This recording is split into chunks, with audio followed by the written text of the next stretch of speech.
नमस्ते दोस्तों, कैसे हैं आप सब। आप सभी का एक बार फिर से स्वागत है मेरे YouTube चैनल पर। तो आज हम बात करते हैं कार्ल मार्क्स के वर्ग संघर्ष के सिद्धांत के बारे में।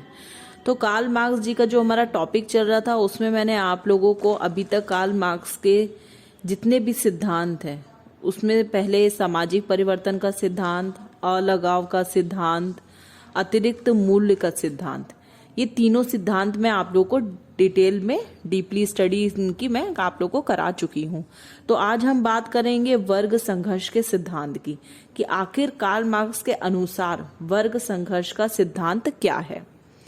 तो वर्ग संघर्ष के सिद्धांत की बात करने से पहले सबसे हम पहले बात करेंगे कि वर्ग संघर्ष जो ये दो वर्ड मिलकर के ये सिद्धांत बना है वर्ग संघर्ष का, इसमें जो वर्ग वर्ड है उसका क्या मतलब है और संघर्ष वर्ड का क्या मतलब है। तो वर्ग माने हो गया श्रेणी, एक कर्म पर आधारित सामाजिक अवधारणा जो एक खुली व्यवस्था है जिसे व्यक्ति अपनी इच्छा अनुसार बदल सकता है, उसको हम वर्ग कहते हैं यानी क्लास। अब बात आती है संघर्ष की। तो संघर्ष क्या है? संघर्ष का अगर शॉर्ट में मीनिंग देखें, जैसे वर्ग का हमने शॉर्ट में मीनिंग देखा तो वर्ग को हम श्रेणी कह सकते हैं। अब हम संघर्ष की बात करें तो संघर्ष का शॉर्ट में मीनिंग हो गया टकराव या लड़ाई।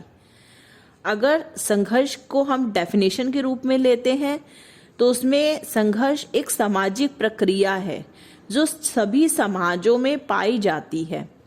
इस प्रक्रिया में व्यक्ति या समूह किसी उद्देश्य की प्राप्ति के लिए दूसरे व्यक्तियों अथवा समूहों को रोकने का प्रयत्न करते हैं।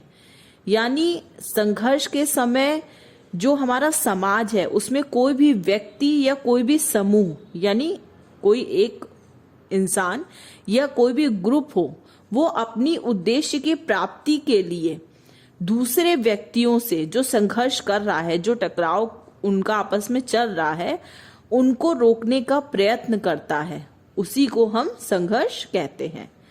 तो वर्ग संघर्ष का जो सिद्धांत है इसको हम बोलेंगे क्लास कॉन्फ्लिक्ट थ्योरी।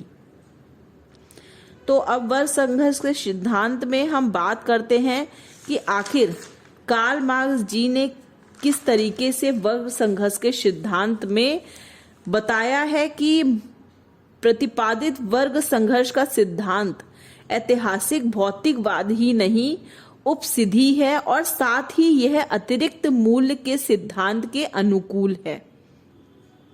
अपने पुराने वीडियो में मैंने आप लोगों को बताया था कि अतिरिक्त मूल्य का सिद्धांत क्या होता है।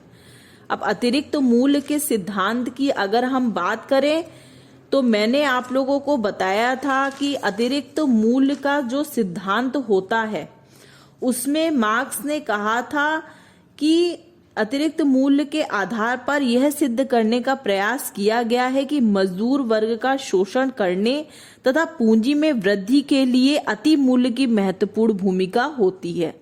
वस्तु के उत्पादन में श्रम तथा कच्चे माल को मिलाकर जो लागत आती है वह वस्तु का वास्तविक मूल्य है और यदि वह उससे अधिक मूल्य पर बेची जाती है तो यह अतिरिक्त मूल्य कहलाता है। इस अतिरिक्त मूल्य पर श्रमिकों का अधिकार होना चाहिए, परंतु इस अतिरिक्त मूल्य पर पूंजीपति अपना अधिकार जमा लेते हैं। अतिरिक्त मूल्य वह धन है जो श्रमिक के गाढ़े पसीने से पूंजीपति द्वारा कमाया जाता है। तो कार्ल मार्क्स ने यही कहा है कि जो वर्ग संघर्ष का सिद्धांत है वो अतिरिक्त मूल्य के सिद्धांत के अनुकूल ही है। मार्क्स ने देखा है कि समाज में हमेशा ही विरोधी आर्थिक वर्गों का अस्तित्व रहा है। एक वर्ग वह है जिसके पास उत्पादन के साधनों का स्वामित्व है और दूसरा वह जो शारीरिक श्रम करता है, जिसमें एक वर्ग है पूंजीपति वर्ग और दूसरा वर्ग है श्रमिक वर्ग। पहला वर्ग सदैव ही दूसरे वर्ग का शोषण करता है। मार्क्स के अनुसार समाज के शोषक और शोषित ये दोनों वर्ग आपस में ही संघर्ष कर रहे हैं और इनमें समझौता कभी भी किसी भी कंडीशन में आज तक पॉसिबल नहीं हुआ है। मार्क्स वर्ग संघर्ष को इतिहास की मूल विशेषता के रूप में स्वीकार करते हैं। उन्होंने अपनी संरचना समाज साम्यवादी घोषणा पत्र में भी कहा है कि अब तक के। नमस्ते दोस्तों, कैसे हैं आप सब? आप सभी का एक बार फिर से स्वागत है मेरे YouTube चैनल पर। तो आज हम बात करते हैं कार्ल मार्क्स के वर्ग संघर्ष के सिद्धांत के बारे में। तो कार्ल मार्क्स जी का जो हमारा टॉपिक चल रहा था उसमें मैंने आप लोगों को अभी तक कार्ल मार्क्स के जितने भी सिद्धांत हैं उसमें पहले सामाजिक परिवर्तन का सिद्धांत, अलगाव का सिद्धांत, अतिरिक्त मूल्य का सिद्धांत, ये तीनों सिद्धांत मैं आप लोगों को डिटेल में